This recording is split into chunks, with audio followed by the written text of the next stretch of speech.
चीन में जो मेरा वतन है वहाँ के मुसलमान के अकायद और फ़िक़्ह हनफी में 99% चीन के मुसलमान हिंदुस्तान के मुसलमान के तरह हनफी मजहब में है। अब जमात कौन सा है?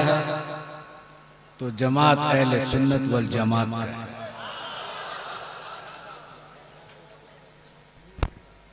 आज से 250 साल पहले 4 बुजुर्ग हिंदुस्तान आए थे चीन से।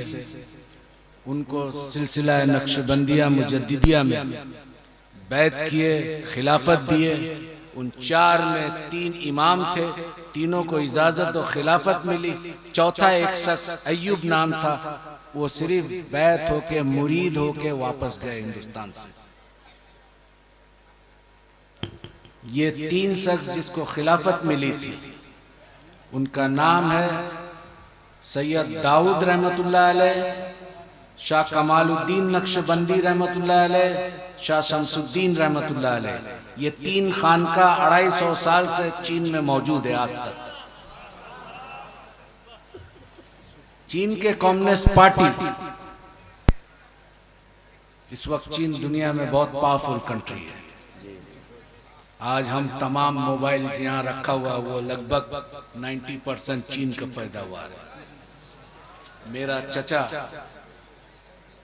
नक्शबंदी सिलसिला के बहुत बड़े मशाइख थे, 12 से 12.5 लाख मुरीद था। सुभान अल्लाह। उन्होंने हमें तरबियत दी। अब मेरा ताल्लुकात हिंदुस्तान से इसलिए है कि मेरे वाली साहब हिंदुस्तान आए, मेरा माँ हिंदुस्तान के। मेरी तालीम चाइना में हुई। जब तमाम तालीम खत्म हो गया, ग्रेजुएशन हो गया चाइनीज जबान में, तो मेरा वाली साहब कहे कि क्या बनना चाहते हो? Doctor, engineer. तो हमने कहा कि हमारे आबो अजदाद क्या थे, हम अपने दादा के बारे में ज़्यादा जानकारी नहीं था। बोले हम सब नक्शबंदी सिलसिला के थे। हमारे वाली साहब यानी कि मेरा दादा शाह कमालुद्दीन नक्शबंदी रहमतुल्लाह अलैह, मेरा वाली साहब कहे कि वो दीन का खिदमत किए, उसका वाली साहब दीन का खिदमत किए। तो हमने कहा कि जब इस खानदान से हम बिलोंग करते हैं तो फिर हमें दुनियावी तालीम क्यों दी? दीनी तालीम किसी मदरसा में देना चाहिए था। तो बोला कि आका अलैहिस्सलाम का एक मशहूर वाक़यात है, हदीस नहीं है, कि इल्म सीखना के लिए अगर चीन जाना पड़े, बस इस वजह से हमारा ताल्लुका चीन से है। और ये आका अलैहिस्सलाम के ज़माने में बहुत मशहूर था, इसलिए हमने चीन भेज दिया तुम्हें। बहरहाल तब मेरा शौक और ज़ौक़ इमाम रब्बानी मुजद्दिद अफ़सानी रहमतुल्लाह अलैह पे हुआ कि सिलसिला नक्शबंदी मुजद्दिदी का बानी जो है इमाम रब्बानी मुजद्दिद अफ़सानी रहमतुल्लाह अलैह। तो जिस शख्स के बारे में मैं जानता नहीं, उनके मजार में जाकर किस तरह ताज़ीम और तकरीम किए मैं नहीं जानता, इसलिए मैं नहीं जाता था। पहले इस शख्स के बारे में जान लूं, फिर उसके बाद तो मैं स्टडी करने लगा, उर्दू पढ़ने लगा। फिर बहुत जल्दी पढ़ा, क्योंकि बरस जब शौक होता है किसी लैंग्वेज को सीखने के लिए तब अल्लाह ताला भी मदद करता है। वो दीन का मामला था, तसव्वुफ का मामला था, तो बहुत जल्दी ये मरहला ख़त्म हो गया। फिर बहुत सारे अरब ममालिक में मैं गया देखने के लिए, मिस्र, सूडान, इथोपिया, जितना अरब मुल्क है। फिर उसके बाद सेंट्रल एशिया गया, जितना 1991 में उज़्बेकिस्तान, किर्गिस्तान, सोवियत यूनियन टूटने के बाद इस हिस्सा में मुसलमान हनफी ज़्यादा है, अप टू तुर्की तक। उसके बाद जब दीनी तालीम पूरा मुकम्मल हो गई, अब ज़ौक़ और शौक़ हुआ तसव्वुफ़ क्या है। और तसव्वुफ़ सीखने के लिए सबसे पहले आपको 2 चीज़ चाहिए। एक आपको कामिल मशाइख, जिसको हम पीर साहब कहते हैं। आज यहाँ एक बहुत बड़े पीर महबूब अली शाह रहमतुल्लाह अलैह यहाँ आज हम लोग को हाजिरी का नसीब हुआ। वो कौन शख्स थे, क्या थे, जो दुनिया भूल नहीं पा रहा है? वो पूरी जिंदगी तसव्वुफ के बुजुर्ग थे। जब तसव्वुफ के बुजुर्ग सलूक की राह में कमालात हासिल कर लेते तो अल्लाह ताला उनको अपना दोस्त बना लेता है और विलायत के नेमत से नवाज देता है। तो उन्हीं के एक ज़ौक और शौक और एक रूहानी निस्बत हमें यहाँ खींच के लेके आई। मेरा मादरी जबान चाइनीज है। अब चीन के बारे में थोड़ा मैं जानकारी दे दूं। हम रसूलुल्लाह सल्लल्लाहु अलैहि वसल्लम के ताज़ीम में जब वहाँ जुमा का नमाज होता है तो हर मस्जिद है, तो जुमा के नमाज के बाद सलातो सलाम पढ़ा जाता है। और जब सलातो सलाम पढ़ा जाता है, अगर ये गांव साइड में मस्जिद है तो वो किसान लोग खेती करता है, कुछ लोग गाड़ी से जाता है, तो जब ये सलातो सलाम पढ़ा जाता है और इसका आवाज जहां तक जाता है औजार छोड़ के खड़े हो जाते हैं। सुभान अल्लाह। मैं ऐसा ताज़ीम दुनिया के किसी भी मुख्तलिफ इलाकों में सफर का हासिल किया, लेकिन देखा नहीं इस तरह। तो फिर मेरा दिल, ये इतना चाइनीज लोग इतना मोहब्बत और इतना ताज़ीम और तौकीर, तो वो पता चला स्टडी करके कि ये 3 खानका जो बनाए थे उसी की कमालात है। अब सवाल उठा, क्योंकि तबलीग जमात के लोग भी चीन पहुंचे थे, पाकिस्तान से उनका ताल्लुकात अच्छा था, तो जुमा के टाइम ये लोग बैठे रहते थे। तो मेरा चचा बोला कि ये पाकिस्तान का और हिंदुस्तान का भाषा तुम लोगों का एक ही है? हम बोला लगभग एक ही है, उर्दू बोलते हैं, हम हिंदी बोलते हैं। तो बोला समझ सकते हैं? बोला तो इन लोगों को कहो कि आइंदा हमारे मस्जिद में ना आए, नमाज पढ़ के चले जाए, दीन ना लेके आए, क्या सिखाने आए? बोले क्यों?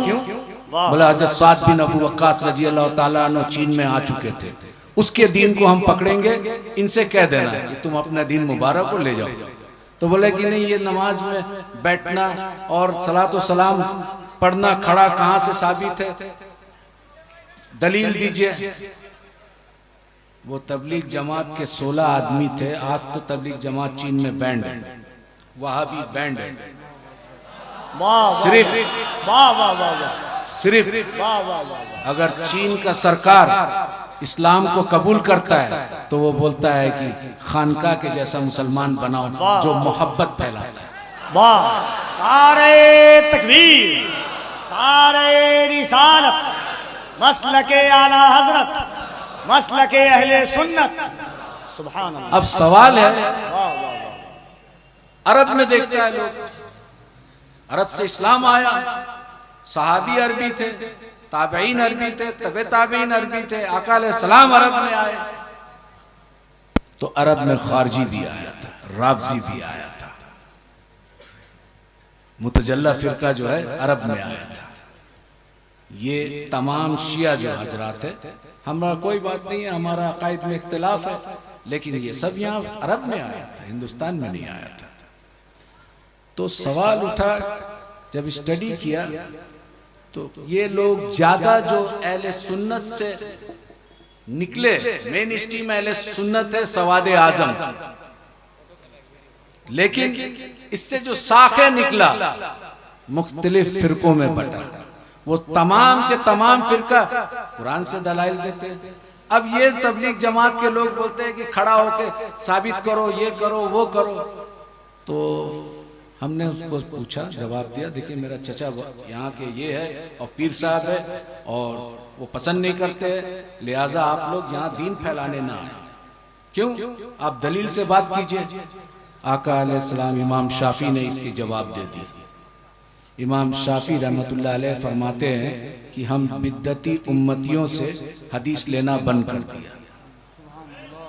तो इमाम शाफी रहमतुल्लाह अलैह से सवाल किया, या मोहम्मद बिन इदरीस अश-शाफी, या इमाम शाफी, उम्मत में बिदअत करने वाला, बिदअत फैलाने वाला कौन है? बोलता है तुम्हें मालूम नहीं? उम्मत में बदतरीन उम्मत वो है जो आका अलैहिस्सलाम की ताजीम के लिए दलील के कायल है, दलील ढूंढता है। आका अलैहिस्सलाम के ताजीम के लिए जो दलील मांगे वो इमाम शाफी के नजदीक बदतरीन उम्मत है।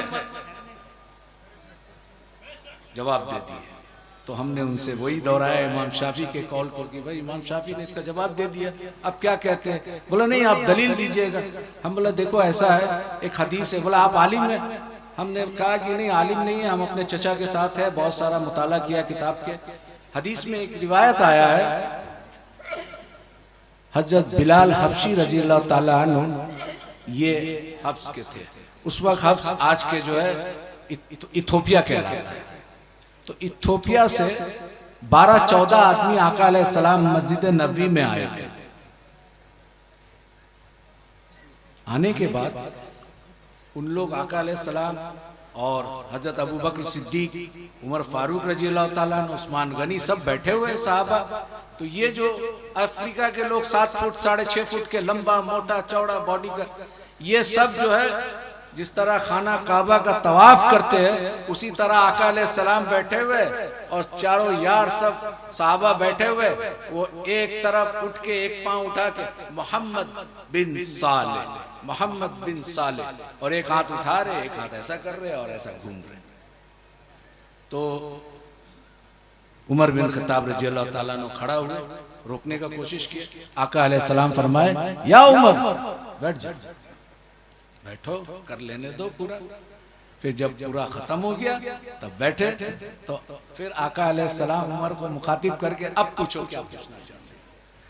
तो जब उमर बिन खत्ताब पूछे उनसे कि तुम लोग ये क्या करते हो, तो वो जवाब सुन लीजिए, हम अपने राजा का इस्तकबाल इस तरह करते, आप 2 जहां के राजा है तो आपके इस्तकबाल इस तरह ना करूं। वो अजमी थे, अरबी नहीं थे। तो हदीस में आया ये रिवायत। 12 तौहीद, क्योंकि अहले अरब जो खास करके वहाबी अपने आप को सल्फी या हिंदुस्तान में अहले हदीस कहते हैं, वो कहते हैं कि अहले सुन्नत के पास में तौहीद नहीं है।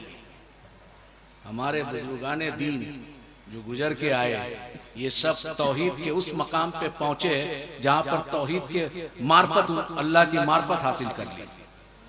तुम जो तौहीद का बयान करते हो, वसीला को मानते नहीं हो, तो उस पर थोड़ा डिबेट हुआ हमसे। तो हमने कहा कि देखो खुदा मत बनो। बोला हम खुदा कैसे बनते, माज़अल्लाह अस्तगफिरुल्लाह। हम बोला वो रब्बे जल जलाल होकर अपने तौहीद को बयान करता है तो क्या कहता है, कुल हुवल्लाहु अहद। कह दीजिए ऐ मेरे महबूब, कुल, कुल का माने कौन है ये समझो, कुल कह दीजिए। किससे कह दूं? मेरे बंदों से, आप अपने उम्मतियों से कह दीजिए वो अल्लाह एक है। तो अल्लाह रब्बुल इज्जत अपने तौहीद को बयान कर रहे वसीला रिसालत से, और तुम बंदा होकर वसीला रिसालत को हटा के खुदा की तरफ पहुंचना चाहते हो। ये तो नामुमकिन है, ये तो खुदा का सुन्नत भी नहीं है। इस तौहीद को ले जाओ, ये शैतानी तौहीद है। हम उस तौहीद को मानते हैं, अहले सुन्नत वल जमात के हुजूर गौसुल आजम रजी अल्लाह ताला अन्हु के तौहीद को मानते हैं। अभी एक अल्लामा ने कहा, तेग अली शाह रहमतुल्लाह अलैह, मेरा एक निस्बत हजरत तेग अली शाह रहमतुल्लाह अलैह के खलीफा थे अब्दुल गफूर रहमतुल्लाह अलैह। उनका एक खलीफा थे जो बांग्लादेश में है, शाह नबी बख्श रहमतुल्लाह। उनसे भी इस्तिफादा का मौका मिला। तो वो जब बुजुर्गों से आप इस्तिफादा करते, उनकी जूती सीधी करते, तो उनका कुछ फैज़ तो मिलता है। और जब वो फैज़ मिलता है तो फिर आप एक बेखुशबू वाला फूल होते हैं, लेकिन खुशबूदार फूल के साथ जब जुड़ते हैं तो उसकी तासीर जो है आपके अंदर आने लगता है, तो आपका भी महक होने लगता है खुशबू। तो ये तौहीद छोड़ दो, क्योंकि रब होकर वसीला रिसालत से अपना तौहीद बताता है, और तू बंदा होकर रिसालत को हटा के डायरेक्ट खुदा तक पहुंचता है। वो तो खुदा का सुन्नत नहीं है, और तू खुदा ही दावा कर रहा है उससे बढ़कर। ये सुन्नत, ये तौहीद नहीं चाहिए। दूसरी एक, बुजुर्गाने दीन क्या सिखाते हैं भाई? एक जब जाहिरी इल्म हासिल कर ले उसके बाद अल्लामा का डिग्री ले ले, अब वो बातिन के अहवाल को सुधारने के लिए कहाँ जाए? तो वो किसी बुजुर्ग कामिल वली की तलाश करता है। बहरहाल जो भी सिलसिला हो, और जब वो तलाश करता है तो उसकी जूती सीधी करता है, उस वक्त तक सीधी करता है जब तक अपना इरादा अपने उस्ताद के इरादे में गुम ना कर दे। अब उस्ताद जो चाहता है वो करता है। इसको फनाफिल शेख कहते हैं कि अपने इरादा को तर्क कर दिया और अपने उस्ताद के इरादे को गलबा लाया। वो जो बनाना चाहता है वो बनना चाहता है। वो क्या सिखाते हैं? 2 सब्जेक्ट, तमाम खानका में 2 सब्जेक्ट, एक रूह, दूसरा नफ्स। रूह और नफ्स का क्या ताल्लुकात है, तमाम बुजुर्गाने दीन का फोकस इस पर है। अब इसको एक एग्जाम्पल के तौर पर हम समझाते हैं। हमारा एक जिस्म है, जिस्म में एक मुल्क है, उसका कैपिटल उसका दिल है। 2 पॉलिटिकल पार्टी है अमेरिका में, 2 पॉलिटिकल पार्टी है, डेमोक्रेटिक रिपब्लिक। हिंदुस्तान में मल्टी पार्टी सिस्टम है।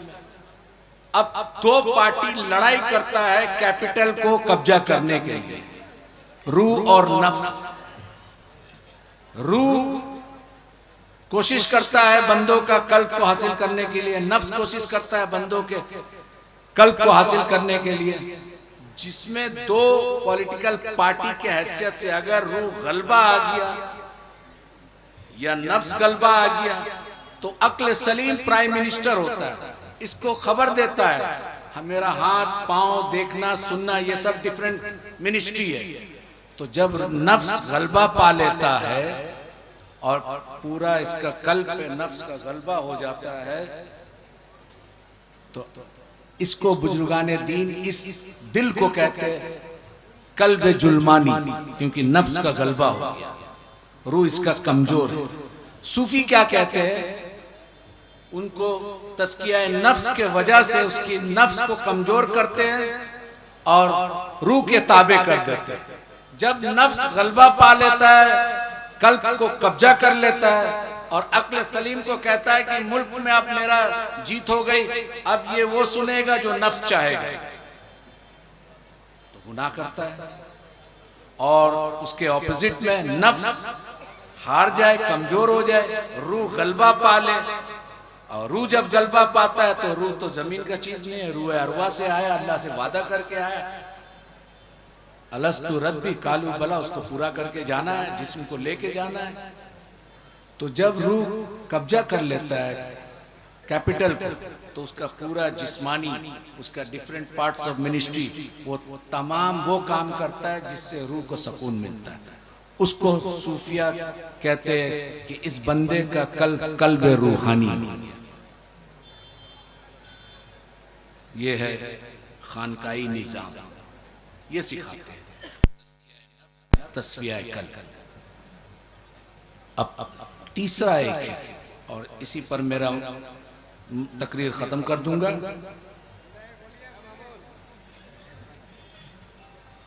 गौर से सुनिए आप लोग। चाइनीज जबान में लिंगख्वन कहते हैं, लिंगख्वन।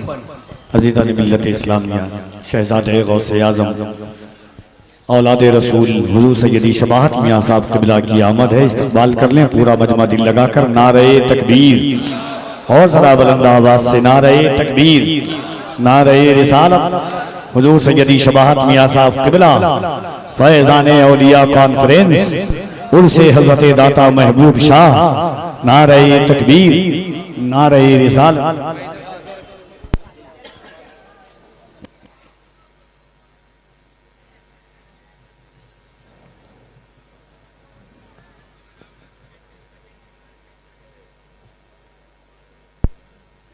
रसूलुल्लाह सल्लल्लाहु अलैहि वसल्लम, आपसे कब्र में सवाल जवाब होगा। क्या सवाल जवाब होगा? आपसे पूछा जाएगा और रसूलुल्लाह सल्लल्लाहु अलैहि वसल्लम का दीदार होगा और पूछा जाएगा इस शख्स के नाम मोहम्मद रसूलुल्लाह सल्लल्लाहु अलैहि वसल्लम है, इसके बारे में क्या कहता था। पास्ट टेंस से क्या कहता था, इसका मतलब दुनिया में हम क्या कहते थे।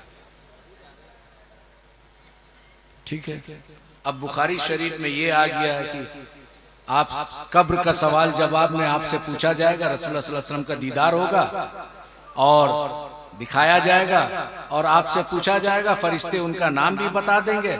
आपसे पूछा जाएगा जब जिंदा था दुनिया में इनके बारे में क्या कहता था। अब यहां पर हाजिर और नाजिर का मामला था। कुछ उलमा का ख्यालात है कि रसूलुल्लाह सल्लल्लाहु अलैहि वसल्लम के रोज़े अतर का पर्दा जो है वहां से खोल दिया जाएगा, उनका दीदार कराया जाएगा, अब पूछा जाएगा।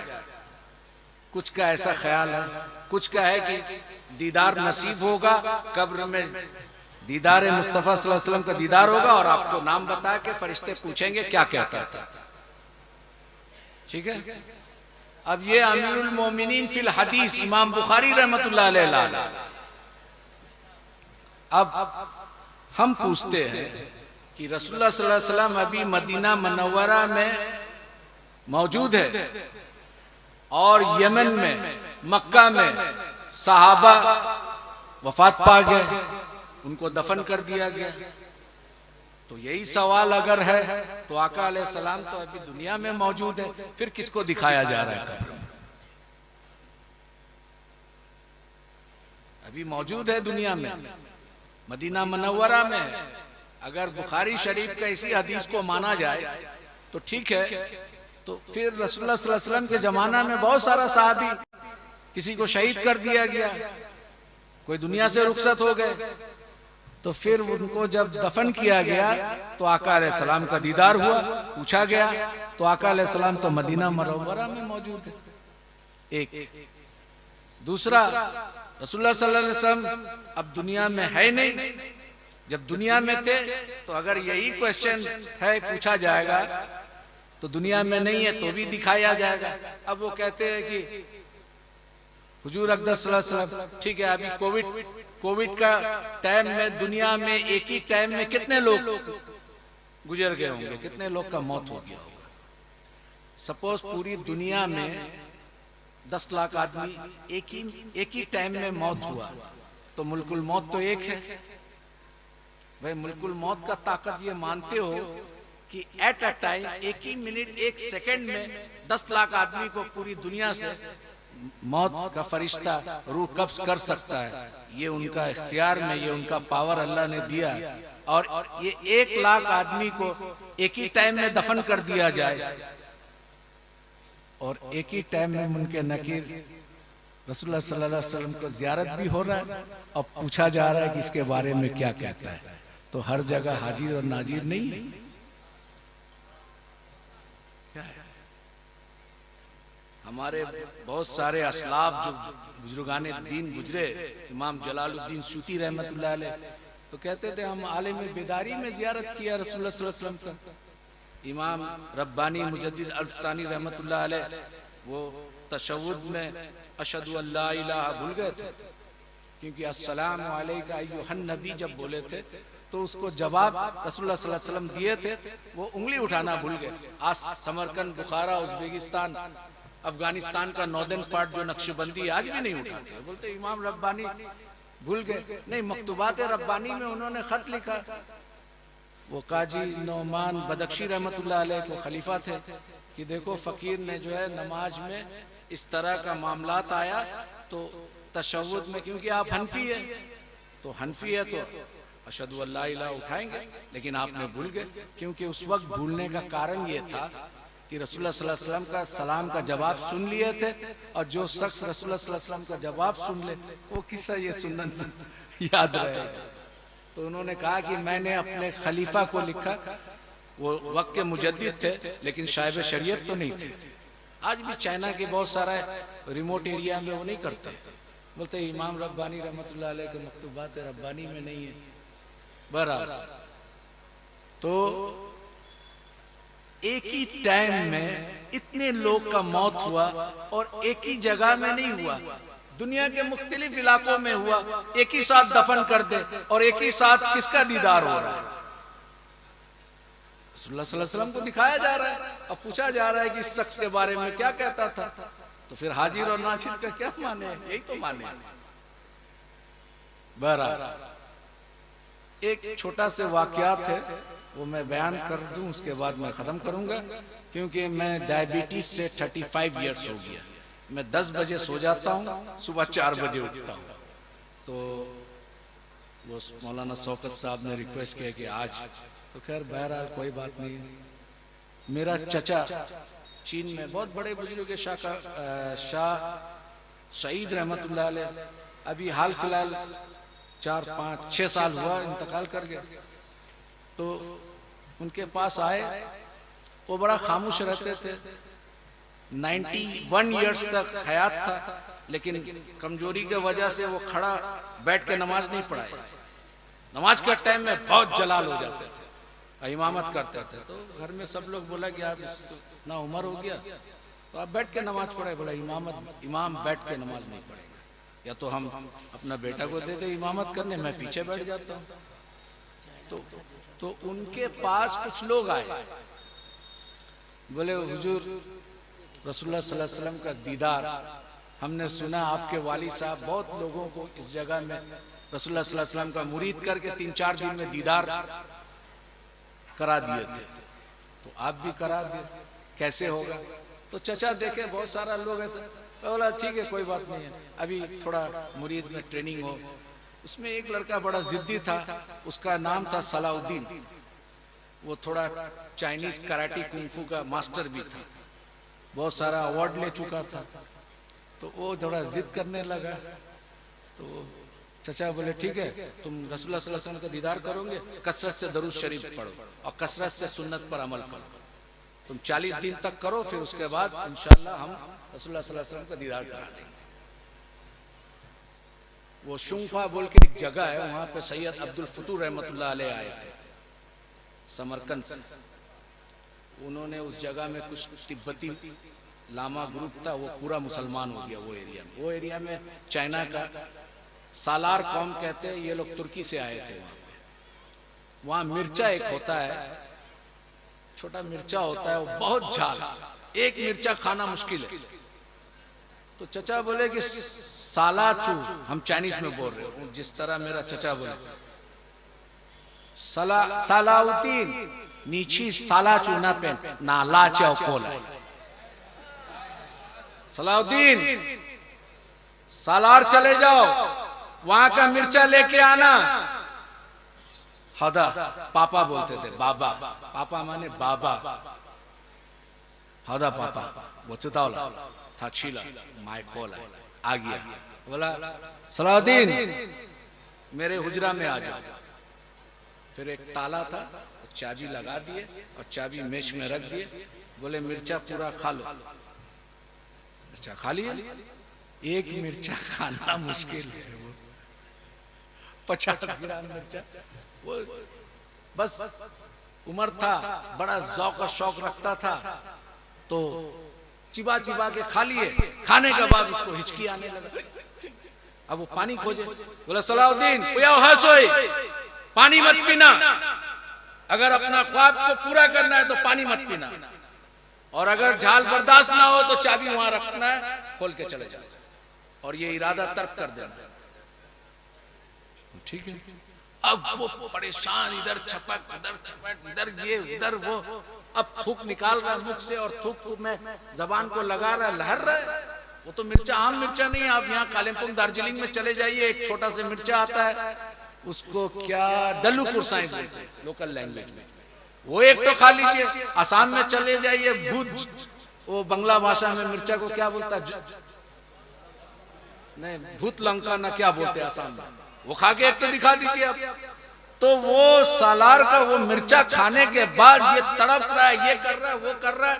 बोला सलाउद्दीन नीनेन दरूद, सलाउद्दीन दरूद शरीफ पढ़ो, तुमको दीदार करना है, तुम्हारा वो ख्वाब को पूरा करो, चाबी वहां रखना है। अगर दम तोड़ दे तुम्हारा ख्वाहिश तो फिर ताला खोल के घर चले जाना, पानी पी लेना। अब वो किसी तरह से ऐसा वैसा करके, और चचा जो है तो ज्यादा उम्र हो गया था, सो गए। अब पानी भी सामने रखा हुआ है, पानी सामने है, पीना है नहीं पीना है। और वो बोला नहीं पिएंगे। किसी तरह से फजर का टाइम में चचा उठते तहज्जुद के लिए, तो देखा ये अभी भी वैसे ही है, थोड़ा देर के लिए उसका नींद लग गया। जब चचा उठे, आवाज आया वजू करने का, तो वो उठे, सोचे कि हम पानी लेके आएंगे, अब थोड़ा मुख में डाल लेंगे। तो जल्दी से चचा का पानी लेके आए लोटा में, और बोले कि मैं भी वजू कर लूं ताकि पानी मुख में चले जाए। तो बोला बेशक तुम मेरे लिए पानी लाए, लेकिन तुम अभी वजू मत करना। मैं क्यों? बोला तुम अभी तहज्जुद तो पढ़ोगे नहीं। बोला हम भी पढ़ेंगे, तो फिर मिर्चा का झाल खत्म हो जाएगा। बोला नहीं करेंगे। चलो ठीक है, तुम फजर पढ़ लेना। चचा तहज्जुद से फारिग हो के मस्जिद में चले गए, इमामत किए। अब वो पूछने लगा, तो चचा के हुजरा में आए कि हम पूरा मिर्चा खा लिया, पानी नहीं, ताला भी खोला नहीं, रसूलुल्लाह सल्लल्लाहु अलैहि वसल्लम का दीदार नहीं हुआ। बोला तुमको नींद लगा था? बोला थोड़ा देर के लिए लगा था। क्या देखा? बोला हर तरफ पानी देख रहे, आसमान से पानी गिर रहा है, पहाड़ से पानी आ रहा है, घर में पानी है, हर तरफ पानी पानी। बोला हाँ ठीक है अल्हम्दुलिल्लाह। कल जब मिर्चा खिलाया था तुम्हें, वो आम मिर्चा तो नहीं था, सालार का मिर्चा था। तो तुम पानी के लिए तुम्हारा मेंटली, साइकोलॉजिकली, तुम्हारा जाहिर, तुम्हारा बातिन, तुम्हारा हर चीज तवज्जो पानी में था। जब तुम्हारा पूरा तवज्जो पानी में था, तो ख्वाब में तुम पानी देखा। अब जिस दिन रसूलुल्लाह सल्लल्लाहु अलैहि वसल्लम पर इस तरह का तवज्जो करोगे, तो वो रहमतुल लिल आलमीन का दीदार नसीब। वाह।